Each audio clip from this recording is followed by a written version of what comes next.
ഓം ശാന്തി. 16/2/2014 ബാബ പറയുന്നു, സംഗമയുഗത്തിലെ പ്രാപ്തികളുടെ പ്രാലബ്ധി അനുഭവം ചെയ്യൂ. മാസ്റ്റർ ദാതാവും മഹാസഹയോഗിയുമായി മാറൂ. ഇന്ന് ഭാഗ്യവിദാതാവായ ബാബ തന്റെ ശ്രേഷ്ഠ ഭാഗ്യവാൻ കുട്ടികളെ കണ്ടുകൊണ്ടിരിക്കുകയാണ്. ഓരോ കുട്ടികളുടെയും ഭാഗ്യത്തിന്റെ രേഖകൾ കണ്ടുകണ്ട് ഭാഗ്യവിദാതാവായ ബാബ ഹർഷിതനാവുകയാണ്. കാരണം മുഴുവൻ കൽപ്പത്തിൽ കറങ്ങി നോക്കിയാൽ നിങ്ങളുടെ അത്രയും ശ്രേഷ്ഠ ഭാഗ്യം ലഭിച്ചവരായി ധർമാത്മാവോ മഹാത്മാവോ രാജ്യാധികാരി ആത്മാവോ ആരും തന്നെയില്ല. നിങ്ങൾ സംഗമയുഗി ശ്രേഷ്ഠ ആത്മാക്കൾക്ക് ലഭിച്ച ഇത്രയും വലിയ ഭാഗ്യം ആർക്കും ലഭിച്ചിട്ടില്ല. വസ്തകത്തിലെ തന്റെ ഭാഗ്യത്തിന്റെ രേഖകൾ കാണാറുണ്ടോ? ബാബ്ദാദ ഓരോ കുട്ടിയുടെയും മസ്തകത്തിൽ പ്രകാശിക്കുന്ന ജ്യോതിയുടെ ശ്രേഷ്ഠ രേഖ കാണുന്നു. നിങ്ങളെല്ലാവരും സ്വന്തം രേഖ കാണുന്നില്ലേ? കണ്ണുകളിൽ നോക്കിയാലോ സ്നേഹത്തിന്റെയും ശക്തികളുടെയും രേഖകൾ സ്പഷ്ടമാണ്. മുഖത്തേക്ക് നോക്കിയാൽ മധുരമായ ശ്രേഷ്ഠ വാക്കുകളുടെ രേഖകൾ തിളങ്ങുന്നു. ചുണ്ടുകളിൽ നോക്കിയാൽ ആത്മീയ മന്ദസ്മിതം, ആത്മീയ സന്തോഷത്തിന്റെ തിളക്കമാർന്ന രേഖ കാണപ്പെടുന്നു. ഹൃദയത്തിൽ അഥവാ മനസ്സിലേക്ക് നോക്കിയാൽ ഹൃദയേശ്വരനായ രാമന്റെ സ്നേഹത്തിൽ ലയിച്ചിരിക്കുന്ന രേഖ സ്പഷ്ടമാണ്. കൈകളിലേക്ക് നോക്കൂ. രണ്ടു കൈകളിലും സർവ ഖജനാക്കളാൽ സമ്പന്നമായിരിക്കുന്നതിന്റെ രേഖകൾ കാണുന്നു. കാലുകളിൽ നോക്കിയാൽ ഓരോ ചുവടിലും കോടികളുടെ പ്രാപ്തികളുടെ രേഖ സ്പഷ്ടമാണ്. എത്ര വലിയ ഭാഗ്യമാണ്! ഭാഗ്യവിദാതാവായ ബാബ ഓരോ കുട്ടിക്കും പുരുഷാർത്ഥത്തിലൂടെ ശ്രേഷ്ഠ കർമ്മങ്ങളാകുന്ന പേനയിലൂടെ ഈ രേഖകളെല്ലാം വരയ്ക്കുവാനുള്ള പൂർണ്ണ സ്വാതന്ത്ര്യം തുറന്ന ഹൃദയത്തോടുകൂടി നൽകിയിരിക്കുകയാണ്. എത്രമാത്രം നീട്ടി ഈ രേഖ വരയ്ക്കണമോ അത്രയും നീട്ടി വരയ്ക്കുവാൻ സാധിക്കും. എന്നാൽ തന്നിരിക്കുന്ന സമയത്തിനകത്ത് ചെയ്യണം. ആർക്ക് എത്രമാത്രം നീട്ടി വരയ്ക്കണമോ സ്വയം അത്രയും വരയ്ക്കുവാൻ സാധിക്കും. ബാബ പേന നിങ്ങളുടെ കയ്യിലാണ് നൽകിയിരിക്കുന്നത്. ആ രേഖകൾ വരയ്ക്കുവാൻ അറിയാമോ? വരച്ചിട്ടുണ്ടോ അതോ വരയ്ക്കുവാൻ അറിയില്ലേ? എല്ലാവർക്കും അറിയാം. വളരെ നല്ല കാര്യം. നോക്കൂ, ഇപ്പോഴത്തെ ഭാഗ്യത്തിന്റെ രേഖ നിങ്ങളെ മുഴുവൻ കൽപ്പത്തിലും ശ്രേഷ്ഠമാക്കി തീർക്കും. 21 ജന്മം സദാ സുഖിയും സമ്പന്നവുമായിരിക്കുവാനുള്ള രേഖകളാണിത്. പിന്നെ ദ്വാപര കലിയുഗങ്ങളിൽ നിങ്ങൾ പൂജ്യരായി തീരുന്നതിനുള്ള രേഖ ശ്രേഷ്ഠമായി തന്നെ ഇരിക്കുന്നു. ഈ സമയത്തെ ഭാഗ്യത്തിന്റെ രേഖ മുഴുവൻ കൽപ്പത്തിലും സദാ കൂടെയുണ്ടായിരിക്കും. കാരണം അവിനാശിയായ ബാബ നൽകുന്ന അവിനാശിയായ രേഖയാണ്. എങ്കിൽ സദാ തന്റെ ശ്രേഷ്ഠ ഭാഗ്യത്തിന്റെ രേഖ സ്മൃതിയിലുണ്ടാവാറുണ്ടോ? ഉണ്ടാവാറുണ്ട്. പക്ഷേ ചിലപ്പോൾ അപ്രത്യക്ഷമായിരിക്കും, ചിലപ്പോൾ പ്രത്യക്ഷമായിരിക്കും. അതോ സദാ പ്രത്യക്ഷമായാണോ ഇരിക്കുന്നത്? ഇക്കാര്യത്തിൽ വളരെ കുറച്ചുപേരെ കൈ ഉയർത്തുന്നുള്ളൂ. നോക്കൂ, സദാ പ്രത്യക്ഷമായിരിക്കണം. സദാ പ്രത്യക്ഷമായിരിക്കുന്നതിന്റെ ലക്ഷണം ഇതാണ്. പഴയ സ്മൃതികൾ, പഴയ സംസ്കാരങ്ങളുടെ രേഖകൾ അപ്രത്യക്ഷമാകും. ഒരിക്കലും പഴയ സംസ്കാരങ്ങളുടെ രേഖകളോ പഴയ സ്മൃതികളുടെ രേഖകളോ പ്രത്യക്ഷമാകില്ല. അപ്രത്യക്ഷമായിരിക്കും. അപ്രത്യക്ഷമായി അത് സമാപ്തമാകും. എവിടെയാണോ ശ്രേഷ്ഠ ഭാഗ്യത്തിന്റെ രേഖകൾ പ്രത്യക്ഷമായിരിക്കുന്നത് അവിടെ പഴയ രേഖകൾ പ്രത്യക്ഷമാവുക അസംഭവ്യമാണ്. അഥവാ പ്രത്യക്ഷമാകുന്നുണ്ടെങ്കിൽ തെളിയുന്നത് ശ്രേഷ്ഠ ഭാഗ്യത്തിന്റെ രേഖ സദാ പ്രത്യക്ഷമാകുന്നില്ല എന്നാണ്. അപ്പോൾ എന്തു മനസ്സിലായി? ഇത്രയും ശ്രേഷ്ഠ ഭാഗ്യത്തിന്റെ രേഖ പ്രത്യക്ഷമായിട്ടുണ്ടോ അതോ അപ്രത്യക്ഷമാണോ? ബാബ്ദാദ വർത്തമാന സമയത്ത് എല്ലാ കുട്ടികളെയും വർത്തമാന സംഗമയുഗി പ്രാപ്തികളുടെ പ്രാലബ്ധ രൂപത്തിൽ കാണുവാൻ ആഗ്രഹിക്കുന്നു. വളരെ കാലം പുരുഷാർത്ഥം ചെയ്തു. ഇനി പുരുഷാർത്ഥം സ്വാഭാവികമായി നടക്കണം. പരിശ്രമിച്ചിട്ടുള്ള പുരുഷാർത്ഥമല്ല വേണ്ടത്. എന്താ അവസാനം വരെ പരിശ്രമിച്ച് പുരുഷാർത്ഥം ചെയ്തുകൊണ്ടിരിക്കുമോ? സംഗമയുഗത്തിലെ പ്രാപ്തികളുടെ പ്രാലബ്ധി ഇപ്പോൾ അനുഭവിച്ചില്ലെങ്കിൽ പിന്നെ എപ്പോൾ അനുഭവിക്കും? ഭാവിയിലെ പ്രാലബ്ധി വ്യത്യസ്തമാണ്. അത് ഇപ്പോഴത്തെ പ്രാലബ്ധിയുടെ നിഴൽ മാത്രമാണ്. അത് നിങ്ങളുടെ പുറകെ വരിക തന്നെ ചെയ്യും. എന്നാൽ വിശേഷമായ കാര്യം ഈ സമയത്തെ പ്രാലബ്ധം പ്രാപ്തമാക്കുന്നതാണ്.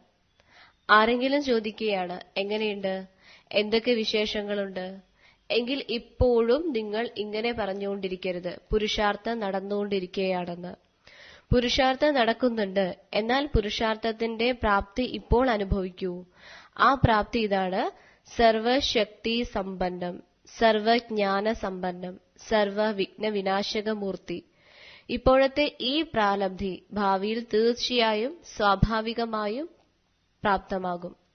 ഭാവിയിൽ പ്രാപ്തി മാത്രമേയുള്ളൂ. പുരുഷാർത്ഥം സമാപ്തമാണ്. അതുപോലെ ഇപ്പോൾ മിച്ചമുള്ള സമയം പ്രാലബ്ധ രൂപത്തിന്റെ അനുഭവം ചെയ്യൂ. പ്രാലബ്ധം എന്ന് പറയുമ്പോൾ പുരുഷാർത്ഥത്തിന്റെയാണ് പ്രാപ്തി. പുരുഷാർത്ഥം ചെയ്തു, ആ പുരുഷാർത്ഥം അനുസരിച്ചിട്ടുള്ള പ്രാപ്തി മാത്രമേ അനുഭവിക്കാൻ സാധിക്കൂ. എന്നാൽ ബാബ്ദാദ കുട്ടികളിൽ നിന്നും എന്താണ് ആഗ്രഹിക്കുന്നത്? ബാബ്ദാദ ഇതാണ് ആഗ്രഹിക്കുന്നത്: ഇനി അല്പസമയത്തേക്ക് പുരുഷാർത്ഥത്തിന്റെ പ്രാപ്തി സ്വരൂപമായി തീരൂ. അങ്ങനെ ആകുവാൻ സാധിക്കുന്നുണ്ടോ? അതോ പുരുഷാർത്ഥത്തിലെ പരിശ്രമം നല്ലതായി തോന്നുന്നുണ്ടോ? പ്രാപ്തിയുള്ളവരാകുമോ? ഇപ്പോൾ പുരുഷാർത്ഥം ചെയ്യുകയാണ്, പുരുഷാർത്ഥം പൂർണ്ണമായിക്കൊള്ളും, ചെയ്തു കാണിക്കാം. ഈ വാക്കുകൾ സമാപ്തമാക്കണം. ചെയ്തു കാണിക്കുമോ? എങ്കിൽ കാണിക്കൂ. ഇനി എപ്പോൾ കാണിക്കും? വിനാശത്തിന്റെ സമയമാകുമ്പോൾ കാണിക്കുമോ? ഇതിനുള്ള വളരെ സഹജമായ വിധിയാണ്: ഇപ്പോൾ മാസ്റ്റർ ദാതാവായി മാറൂ. ബാബയിൽ നിന്നും എടുത്തുകൊണ്ടേയിരിക്കൂ. എന്നാൽ ആത്മാക്കളിൽ നിന്നും എടുക്കുവാനുള്ള ഭാവന പോലും വയ്ക്കരുത്. ഇവർ ചെയ്യുകയാണെങ്കിൽ ഇങ്ങനെ നടക്കും, ഇവർ പരിവർത്തനപ്പെട്ടാൽ ഞാൻ പരിവർത്തനപ്പെടാം. ഇതെല്ലാം എടുക്കുവാനുള്ള ഭാവനയാണ്. ഇങ്ങനെയാണെങ്കിൽ ഇങ്ങനെയാകാം, ഇതും എടുക്കുവാനുള്ള ഭാവനയാണ്. ഇങ്ങനെയായിരിക്കരുത്, ഇതുപോലെ ചെയ്തു കാണിക്കണം. നടക്കുമെങ്കിൽ നടക്കട്ടെ, അങ്ങനെയല്ല, നടക്കുക തന്നെ വേണം. എനിക്ക് ചെയ്യുക തന്നെ വേണം. എനിക്ക് വൈബ്രേഷൻ കൊടുക്കണം. എനിക്ക് ദയാഹൃദയനാകണം. എനിക്ക് ഗുണങ്ങളുടെ സഹയോഗം കൊടുക്കണം. എനിക്ക് ശക്തികളുടെ സഹയോഗം കൊടുക്കണം. ഇതിനായി മാസ്റ്റർ ദാതാവായി മാറൂ. എടുക്കണമെങ്കിൽ ഒരു ബാബയിൽ നിന്നും മാത്രം എടുക്കൂ. അഥവാ മറ്റാത്മാക്കളിൽ നിന്നും ലഭിക്കുന്നുണ്ടെങ്കിൽ അത് അവർക്ക് ബാബയിൽ നിന്നും ലഭിച്ചിട്ടുള്ളതാണ്. അപ്പോൾ ദാതാവായി വിശാല ഹൃദയനാകൂ. കൊടുത്തുകൊണ്ടേയിരിക്കൂ. കൊടുക്കുവാൻ അറിയാമോ? അതോ എടുക്കുവാൻ മാത്രമേ അറിയുകയുള്ളൂ? ഇപ്പോൾ എന്താണോ സ്വരൂപിച്ചിട്ടുള്ളത് അത് കൊടുക്കൂ. പരസ്പരം ബ്രാഹ്മണ ആത്മാക്കൾ ദാതാവാകൂ. ഞാൻ കൊടുത്തോളാം, അങ്ങനെയല്ല, എനിക്ക് കൊടുക്കണം. ഖജനാവുണ്ടോ നിങ്ങളുടെ അടുത്ത്? നിറഞ്ഞാണോ ഇരിക്കുന്നത്? ഗുണങ്ങൾ കൊണ്ട് നിറഞ്ഞാണോ ഇരിക്കുന്നത്? ശക്തികൾ കൊണ്ട് നിറഞ്ഞാണോ ഇരിക്കുന്നത്? ഉണ്ടെങ്കിൽ കൊടുക്കാത്തതെന്താണ്? സ്വയത്തിനു വേണ്ടി ഒളിപ്പിച്ചു വെച്ചിരിക്കുകയാണോ? ഖജനാവുകൾ നിറഞ്ഞാണിരിക്കുന്നതെങ്കിൽ കൊടുത്തുകൊണ്ടേ പോകൂ. ഇവരെന്താണ് ചെയ്യുന്നത്? ഇവരെന്തിനാണ് പറയുന്നത്? ഇങ്ങനൊരിക്കലും ചിന്തിക്കരുത്. ദയാഹൃദയനായി മാറി തന്റെ ഗുണങ്ങളുടെയും ശക്തികളുടെയും സഹയോഗം കൊടുക്കൂ. ഇതിനെയാണ് പറയുന്നത് മാസ്റ്റർ ദാതാവ്, മഹാസഹയോഗി. സഹയോഗിയായാൽ പോരാ, മഹാസഹയോഗിയാകൂ, മഹാദാതാവാകൂ. ബാബ്ദാദ എന്താണ് ആഗ്രഹിക്കുന്നതെന്ന് മനസ്സിലായോ? ബാബ്ദാദയ്ക്ക് പുരുഷാർത്ഥത്തിൽ കുട്ടികൾ ഇപ്പോഴും കഷ്ടപ്പെടുന്നത് കണ്ടിട്ട് സഹിക്കുന്നില്ല. ഡയമണ്ട് ജൂബിലി സമാപ്തമായിട്ടും ഡയമണ്ട് കറയില്ലാതാക്കുവാനുള്ള പുരുഷാർത്ഥത്തിൽ മുഴുകിയിരിക്കുകയാണ്. ജൂബിലി എന്നാൽ, ഡയമണ്ട് ജൂബിലി എന്നാൽ ഓരോ ബ്രാഹ്മണ ആത്മാവും ഡയമണ്ടിനെ പോലെ പ്രകാശിക്കണം. നിങ്ങൾ ചിന്തിക്കുന്നുണ്ടാകും, ഞങ്ങളുടെ ഡയമണ്ട് ജൂബിലി ആയില്ലല്ലോ എന്ന്. അത് ദാദിമാർക്കല്ലേ ആയെന്ന്. നിങ്ങളുടെയാണോ ആയത് അതോ ദാദിമാരുടേതാണോ ആയത്? ആരുടേതാണ് ഡയമണ്ട് ജൂബിലി? യജ്ഞസ്ഥാപനയുടെ കാര്യത്തിൽ ഡയമണ്ട് ജൂബിലി. ദാദിമാരുടെ മാത്രമല്ല, സ്ഥാപനയുടെ കാര്യത്തിനാണ് ഡയമണ്ട് ജൂബിലി ആയത്. നിങ്ങൾ വന്നിട്ട് 2 വർഷമായിരിക്കാം, 12 വർഷമായിരിക്കാം, അല്ലെങ്കിൽ 50 വർഷമായിരിക്കാം. എന്നാലും സ്ഥാപനയുടെ കാര്യത്തിന് നിമിത്തമായവരല്ലേ? അതോ അല്ലെന്നുണ്ടോ? നിമിത്തമാണ്. ബ്രാഹ്മണൻ അർത്ഥം ബ്രഹ്മബാബയ്ക്കൊപ്പം സ്ഥാപനയുടെ കാര്യത്തിന് നിമിത്തമായ ആത്മാവ്. അവരെ മാത്രമേ ബ്രഹ്മകുമാർ എന്നും ബ്രഹ്മകുമാരി എന്നും വിളിക്കുവാൻ സാധിക്കൂ. അപ്പോൾ എല്ലാവരും ബ്രഹ്മകുമാർ കുമാരിമാരാണോ അതോ പുരുഷാർത്ഥി കുമാർ കുമാരിമാരാണോ? എന്താണ്?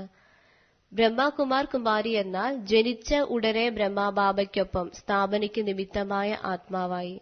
അതുകൊണ്ട് ഞങ്ങളിപ്പോൾ പുതിയതാണ്, ഞങ്ങളിപ്പോൾ കൊച്ചുകുട്ടികളാണ്, ഇങ്ങനെ ചിന്തിക്കരുത്. സമയത്തിനനുസരിച്ച് സമയം സമാപ്തിയോടടുത്തിരിക്കുമ്പോൾ പുതിയവരും കൊച്ചുകുട്ടികളും ബ്രാഹ്മണരാണെങ്കിൽ അത്ര തന്നെ തീവ്ര പുരുഷാർത്ഥം ചെയ്യുക തന്നെ വേണം. ക്ഷത്രിയനാണെങ്കിൽ ഇതിൽ നിന്നും ഒഴിവാകാം. എന്നാൽ ബ്രാഹ്മണനാണെങ്കിലോ ബ്രാഹ്മൺസോ ദേവത എന്നു പറയൂ, ക്ഷത്രിയസോ ദേവത എന്നു പറയാറില്ല. അപ്പോൾ ബ്രാഹ്മണാത്മാവ് സ്ഥാപനയ്ക്ക് നിമിത്തമാകണം. നിമിത്തം തന്നെയാണ്. അതുകൊണ്ടിപ്പോൾ മാസ്റ്റർ ദാതാവായി മാറൂ. ദാനം കൊടുക്കുകയല്ല, സഹയോഗം കൊടുക്കുകയാണ് വേണ്ടത്. ബ്രാഹ്മണർക്ക് ദാനം കൊടുക്കാറില്ല, സഹയോഗം കൊടുക്കാം. അപ്പോൾ എന്താണ് പറഞ്ഞത്? മഹാദാതാവും മഹാസഹയോഗിയുമാകൂ. ഇപ്പോൾ വന്നിട്ട് 1 വർഷമേ ആയുള്ളൂ എങ്കിൽ പോലും സമയത്തിനനുസരിച്ച് കുട്ടിക്കാലത്തെ കാര്യങ്ങൾ സമാപ്തമാക്കൂ. കാരണം എല്ലാ കുട്ടികളും വാനപ്രസ്ഥ അവസ്ഥയോടടുത്തിരിക്കുന്നു. സമയത്തിന്റെ ഗതിക്കനുസരിച്ച് ഡ്രാമയുടെ പ്രമാണം ഇപ്പോൾ എല്ലാവരും വാനപ്രസ്ഥ അവസ്ഥയോടടുത്തിരിക്കുന്നു. ബാബ്ദാദയ്ക്ക് അറിയാം കുട്ടികൾക്ക് ബാബയോട് ഹൃദയം കൊണ്ടുള്ള സ്നേഹമാണുള്ളത്. അങ്ങനെ തന്നെയല്ലേ? അതോ പുറമേ കാണിക്കുന്ന സ്നേഹം മാത്രമാണോ? ഹൃദയം കൊണ്ടുള്ള സ്നേഹമാണ്. അതുകൊണ്ടല്ലേ ഓടി വരുന്നത്. നോക്കൂ, പരിധിയില്ലാത്ത ഹാളിൽ പരിധിയില്ലാത്ത ബാബയുടെ കുട്ടികൾ പരിധിയില്ലാത്ത രൂപത്തിലിരിക്കുന്നു. ഈ ഹാൾ നല്ലതായി തോന്നുന്നില്ലേ? അതോ ദൂരെ പോയി എന്ന് തോന്നുന്നുണ്ടോ? നോക്കൂ, ഇരിക്കുന്നത് ദൂരെയാണെങ്കിലും ബാബ്ദാദ തന്റെ ഹൃദയമാകുന്ന വലിയ സ്ക്രീനിൽ ദൂരെയിരിക്കുന്ന നിങ്ങൾ എല്ലാ കുട്ടികളെയും വളരെ സമീപം കണ്ടുകൊണ്ടിരിക്കുകയാണ്. ദൂരെയായിട്ടല്ല കാണുന്നത്. ബാബ്ദാദയുടെ ഹൃദയമാകുന്ന സ്ക്രീൻ വളരെ വലുതാണ്.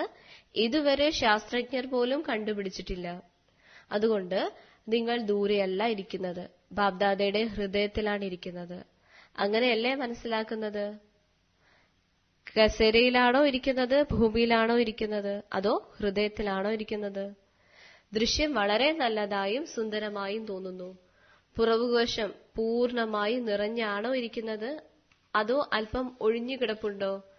ബാബ്ദാദയ്ക്ക് കാണാം പുറകിൽ അല്പം സ്ഥലം ഒഴിഞ്ഞുകിടപ്പുണ്ട്. നോക്കൂ, നിങ്ങൾക്ക് ബാബ്ദാദ ഒരു ജോലി തന്നിരുന്നു. നിങ്ങൾ മറന്നിരിക്കാം, എന്നാൽ ബാബ്ദാദയ്ക്ക് ഓർമ്മയുണ്ട്. എന്തു ജോലിയാണ് തരുന്നത്? ഇന്ന് അതിനെക്കുറിച്ച് ചോദിക്കുന്നില്ല. ആദ്യത്തെ ചാൻസ് എടുത്തിരിക്കുകയല്ലേ? ഇന്നതിനെക്കുറിച്ച് ചോദിച്ചാൽ പശ്ചാത്താപമുണ്ടാകും. ബാബ തന്നിരിക്കുന്ന ജോലി ഇതാണ്, ക്രോധമുക്തരാവുക. ബാബ്ദാദയ്ക്ക് റിസൾട്ട് അറിയാം. ചോദിക്കും, നിങ്ങളുടെ റിസൾട്ടും അവിടെ നിന്നും ആവശ്യപ്പെടും. ഇത് വെറുതെ വിട്ടിരിക്കുന്നു. ഇപ്പോൾ 9 ലക്ഷം തയ്യാറായി. ഓർമ്മയുണ്ടോ? ഓരോ സോണിനും പറഞ്ഞിരുന്നു. ഏതെങ്കിലും സോൺ 9 ലക്ഷത്തെ തയ്യാറാക്കിയോ? ബംഗാളിന്റെയും ബീഹാറിന്റെയും സേവനത്തിന്റെ ടേണാണ്. അപ്പോൾ ബംഗാളും ബീഹാറും 9 ലക്ഷം തയ്യാറാക്കിയോ? നിശബ്ദരായിരിക്കുന്നു.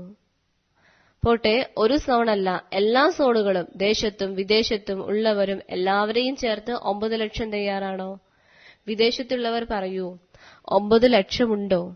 ബാബ്ദാദ തന്റെ ഡേറ്റുകൾ ഫിക്സ് ചെയ്യുന്നു. അതേ ഡേറ്റിന് വരികയും ചെയ്യുന്നു. നിങ്ങളും എല്ലാ കാര്യങ്ങൾക്കും ഡേറ്റ് ഫിക്സ് ചെയ്യാറുണ്ടോ? ഈ ഹാൾ എപ്പോൾ തയ്യാറാകും? ഫംഗ്ഷൻ എപ്പോൾ നടക്കും?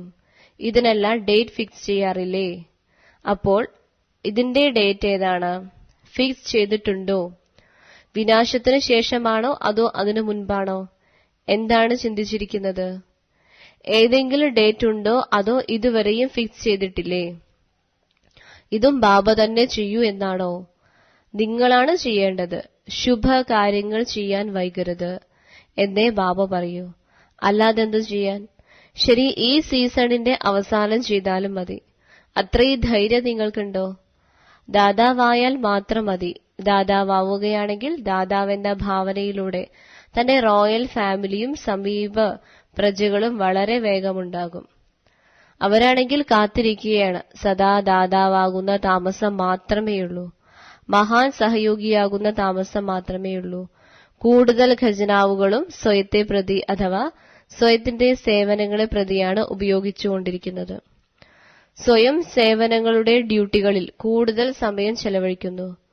മഹാൻ ദാതാവായി പരിധിയില്ലാത്ത ദാതാവായി മാറി വിശ്വമാകുന്ന ഭൂഗോളത്തിനു മുകളിൽ നിൽക്കൂ.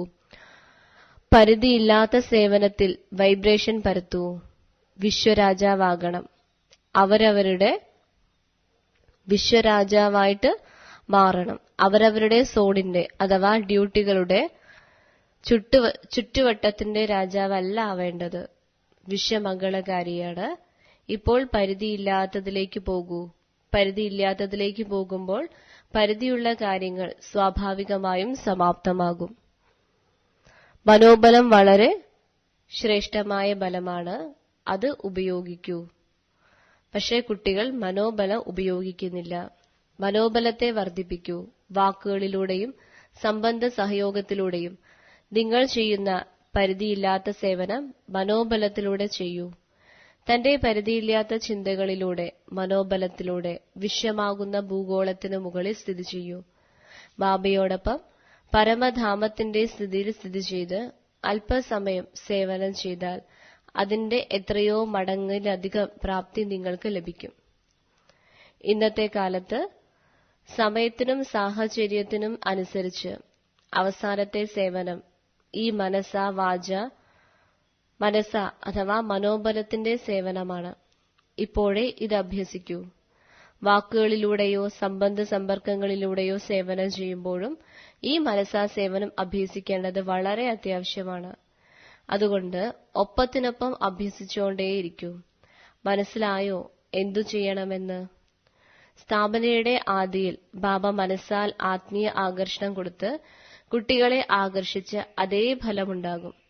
ഇപ്പോൾ ഈ മനസ്സാ സേവനത്തിലൂടെ മനസ്സാ സേവനത്തിന്റെ ഫലസ്വരൂപം കണ്ടോ? ഇപ്പോഴും അതേ ആത്മാക്കളാണ് അടിത്തറയായി നിൽക്കുന്നത്. ഡ്രാമ അനുസരിച്ച് ബാബയുടെ മനസ്സാ ആകർഷണത്തിന്റെ തെളിവായിരിക്കുന്ന അവർ എത്ര ഉറച്ചവരാണ്. അവസാനം ഇപ്പോൾ ബാബയോടൊപ്പം നിങ്ങളുടെ മനസ്സാ ആകർഷണത്തിലൂടെ, ആത്മീയ ആകർഷണത്തിലൂടെ ഏതാത്മാക്കൾ വരുമോ അവർ സമയത്തിനനുസരിച്ച് കുറഞ്ഞ സമയത്തിൽ, കുറഞ്ഞ പരിശ്രമത്തിൽ ബ്രാഹ്മണ പരിവാരത്തിന്റെ വൃദ്ധിക്ക് നിമിത്തമായി തീരും. അവർ ആദ്യമുണ്ടായ കാഴ്ചകൾ അവസാനവും കാണിക്കും. ആദിയിൽ ബ്രഹ്മബാബയുടെ സാധാരണ രൂപം കാണപ്പെടാതെ കൃഷ്ണരൂപത്തിന്റെ അനുഭവമായിരുന്നു. സാക്ഷാത്കാരം വേറെ. ഇത് സാക്ഷാൽ സ്വരൂപത്തിൽ കൃഷ്ണൻ തന്നെ കഴിയുന്നതായും, കൃഷ്ണൻ തന്നെ കഴിക്കുന്നതായും കുടിക്കുന്നതായും നടക്കുന്നതായും കാണുന്നു. അങ്ങനെയായിരുന്നില്ലേ? അപ്പോൾ സ്ഥാപനയുടെ സമയത്ത് ഒരു ബാബ അങ്ങനെ ചെയ്തു. ഇപ്പോൾ നിങ്ങൾ കുട്ടികളും ആത്മാക്കളുടെ മുന്നിൽ സാക്ഷാൽ ദേവീ ദേവനായി കാണപ്പെടും. സാധാരണക്കാരാണെന്ന് ആർക്കും മനസ്സിലാവുക തന്നെയില്ല. അതേ പൂജ്യ സ്വരൂപത്തിന്റെ പ്രഭാവം അനുഭവപ്പെടും. അപ്പോൾ ബാബയ്ക്കൊപ്പം നിങ്ങൾ എല്ലാവരുടെയും പ്രത്യക്ഷതയുടെ കർട്ടൻ തുറക്കപ്പെടും. ഇപ്പോൾ ഒറ്റയ്ക്ക് ബാബയ്ക്ക് ഒന്നും ചെയ്യേണ്ട, കുട്ടികളുടെയൊപ്പം പ്രത്യക്ഷമാകണം. എങ്ങനെ ബ്രഹ്മാവിനൊപ്പം വിശേഷ ബ്രാഹ്മണരും സ്ഥാപനയ്ക്ക് നിമിത്തമായോ, അതുപോലെ സമാപ്തിയുടെ സമയത്ത് ബാബയോടൊപ്പം അനന്യ കുട്ടികളും ദൈവരൂപത്തിൽ സാക്ഷാൽ അനുഭവമായിത്തീരും. അതിനുവേണ്ടി ഇന്ന് കേൾപ്പിച്ചതുപോലെ പ്രാലബ്ധ സ്വരൂപത്തിൽ സ്ഥിതി ചെയ്യും. കൊച്ചു കൊച്ചു കാര്യങ്ങൾ വിട്ടുകളയൂ. ഉയരത്തിലേക്ക് പോകൂ. വിശേഷ പ്രാലബ്ധ സ്വരൂപത്തിന്റെ സാക്ഷാത്കാരം സ്വയം ചെയ്യൂ. മറ്റുള്ളവരെ കൊണ്ട് ചെയ്യിപ്പിക്കൂ. മനസ്സിലായോ? ഇപ്പോൾ തന്റെ അനാദി സ്വരൂപത്തിൽ ഒരു സെക്കൻഡിൽ സ്ഥിതി ചെയ്യുവാൻ സാധിക്കുമോ? കാരണം അവസാനം ഒരു സെക്കൻഡിൽ വിസിലടിയുണ്ടാവുക. അവസാനം ഒരു സെക്കൻഡിലാണ് വിസിലടിക്കുക. അതുകൊണ്ട് ഇപ്പോഴേ അഭ്യസിക്കൂ. അതിലങ്ങ് ഡ്രിൽ ചെയ്യിപ്പിക്കൂ. ശരി. 4 ഭാഗത്തുമുള്ള എല്ലാ കുട്ടികൾക്കും സദാഭാഗ്യത്തിന്റെ രേഖകൾ പ്രത്യക്ഷ രൂപത്തിൽ സ്മൃതിയിൽ വയ്ക്കുന്ന ആത്മാക്കൾക്ക് സദാ തന്റെ സംഗമയുഗി സർവപ്രാപ്തി സ്വരൂപമാകുന്ന പ്രാലബ്ധി ചെയ്യുന്ന സദാ മാസ്റ്റർ ദാതാവും മഹാൻ സഹയോഗിയുമായ ആത്മാക്കൾക്ക് സദാ മനസാ സേവനത്തിലൂടെ വിശ്വത്തിന് മംഗളം ചെയ്യുന്ന മംഗളകാരി ആത്മാക്കൾക്ക് സ്നേഹസ്മരണകളും നമസ്കാരവും. വരദാനം: ഈ അന്തിമ ജന്മത്തിൽ ലഭിച്ചിട്ടുള്ള സർവശക്തികളും ഉപയോഗിക്കുന്നവരായ ആത്മവിശ്വാസത്താൽ സമ്പന്നരായി ഭവിക്കൂ. ഈ മധുരമായ ഡ്രാമ വളരെ നന്നായി ഉണ്ടായതും ഉണ്ടാക്കപ്പെട്ടതുമാണ്. ഇതിനെ ആരാലും മാറ്റുക സാധ്യമല്ല. എന്നാൽ ഡ്രാമയിൽ ഈ ശ്രേഷ്ഠ ബ്രാഹ്മണ ജന്മത്തിന് വളരെയധികം ശക്തികൾ ലഭിച്ചിട്ടുണ്ട്. ബാബ വിൽ ചെയ്തതുകൊണ്ട് വിൽ പവർ ഉണ്ട്. ഈ ശക്തിയെ ഉപയോഗിക്കൂ. ആഗ്രഹിക്കുമ്പോഴെല്ലാം ഈ ശരീരത്തിന്റെ ബന്ധനത്തിൽ നിന്നും വേറിട്ട് കർമാതീത സ്ഥിതിയിൽ സ്ഥിതി ചെയ്യൂ. വേറിട്ടവരാണ്, അധികാരിയാണ്, ബാബ നിമിത്തമാക്കിയ ആത്മാവാണ്. ഈ സ്മൃതിയിൽ മനസ്സിനെയും ബുദ്ധിയെയും ഏകാഗ്രമാക്കിയാൽ പറയാം ആത്മവിശ്വാസത്താൽ സമ്പന്നമാണെന്ന്. സ്ലോഗൻ: ഹൃദയം കൊണ്ട് സേവനം ചെയ്താൽ അനുഗ്രഹങ്ങളുടെ വാതിൽ തുറക്കപ്പെടും. ഓം ശാന്തി.